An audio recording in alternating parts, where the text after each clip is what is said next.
Dans l'exercice 19, page 44, nous allons utiliser la loi des gaz parfaits au travers d'un exercice de type résolution de problème. Alors, résolution de problème, ça signifie que vous n'avez qu'une question, vous voyez, qui est ici, après un petit énoncé qui est là, et beaucoup de données qui sont là, et vous devez vous-même créer votre cheminement pour répondre à la problématique qui vous est posée. Donc en général, le conseil que je donne face à une résolution de problème, c'est sur son brouillon de faire un petit peu le tour des données dont on dispose, parce que en général, les écrire, les mettre par écrit permet de commencer à avoir un lien entre ces données, et puis ensuite d'écrire un début de cheminement de raisonnement avant de commencer à le rédiger. Donc ici, il y a un certain nombre de choses qu'il va falloir retenir. La première, c'est que le butane qui est dans le briquet est assimilé à un gaz parfait. On nous demande le nombre d'utilisations maximales du briquet, sachant qu'il y a une chose capitale à retenir, c'est que le volume de butane à l'état liquide, donc c'est-à-dire quand il est dans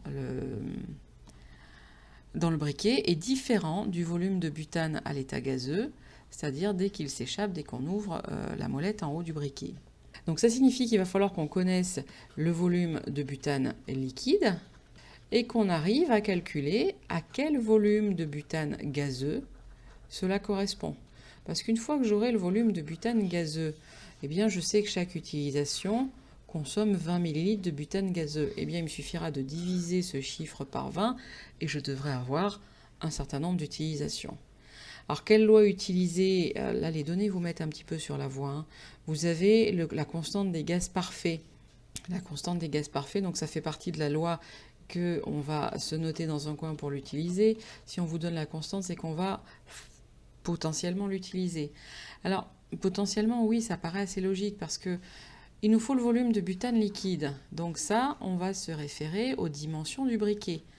Ça tombe bien, j'ai les dimensions ici du briquet. Et je sais que le briquet est rempli aux 3/4 de butane liquide.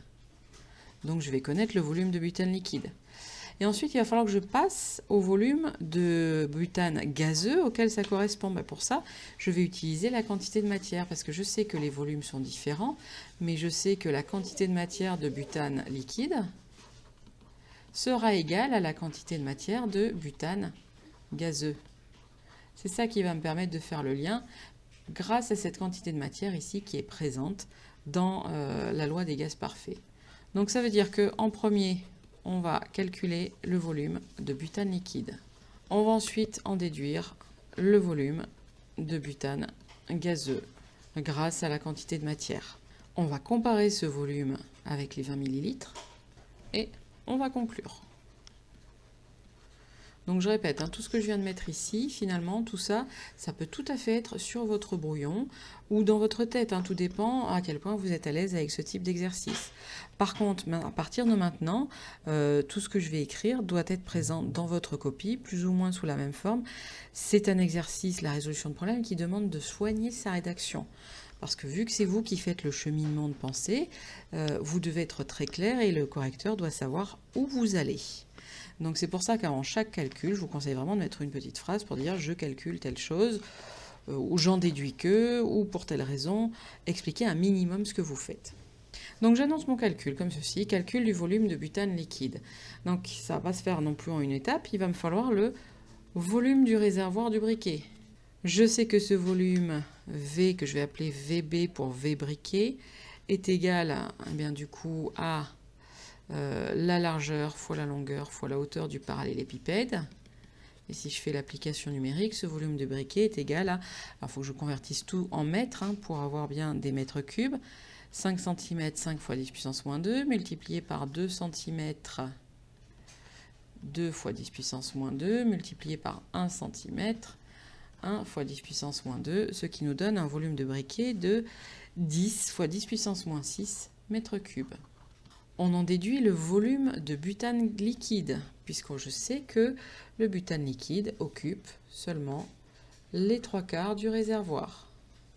Je vais donc écrire V butane liquide égale 3/4 de 10 fois 10 puissance moins 6 mètres cubes, ce qui nous fait 7,5 fois 10 puissance moins 6 mètres cubes.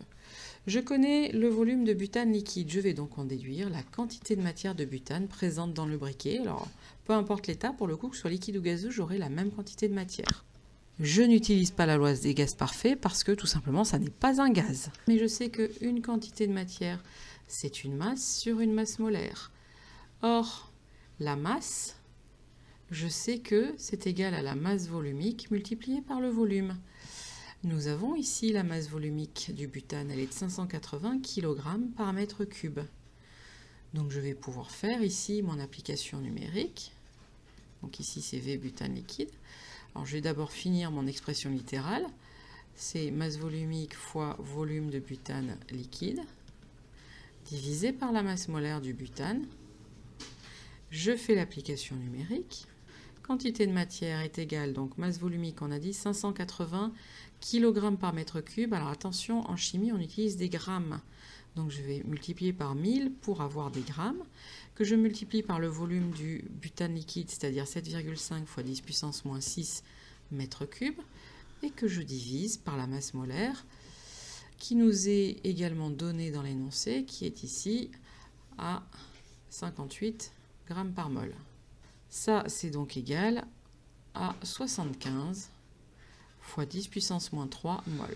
Il y a donc 75 fois 10 puissance moins 3 mol de butane dans le briquet, à l'état liquide. Quand on va ouvrir le briquet, il y aura en tout 75 fois 10 puissance moins 3 mol de butane qui vont passer à l'état gazeux.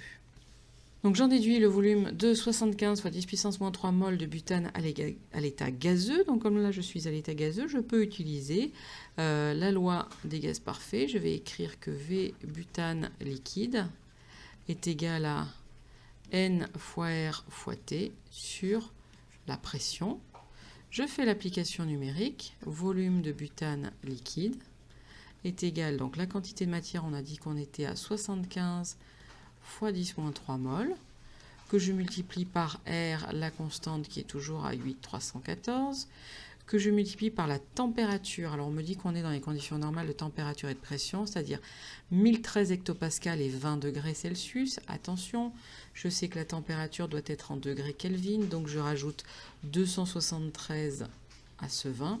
Je divise par la pression, donc on a dit 1013 hectopascals, hecto c'est 10 puissance 2, et j'arrive à un résultat pour le butane liquide, un volume de 1,8 fois 10 puissance moins 3 mètres cubes, c'est-à-dire 1,8 litres.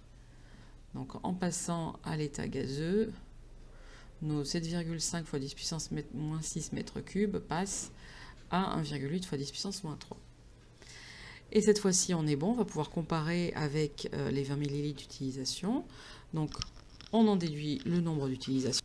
Ce nombre, je vais l'appeler grand N. Grand N est égal donc le volume total, les 1,8 litres de butane gazeux, divisé par le volume d'une seule utilisation. On m'a dit que c'était 20 ml, donc 20 fois 10 puissance moins 3, et je trouve un nombre d'utilisations qui est égal à 90. En général, on arrondit un chiffre entier sur ce genre de questions. La conclusion, eh bien, tout simplement une petite phrase pour dire qu'on utilisera ce briquet 90 fois, ça suffit largement pour conclure.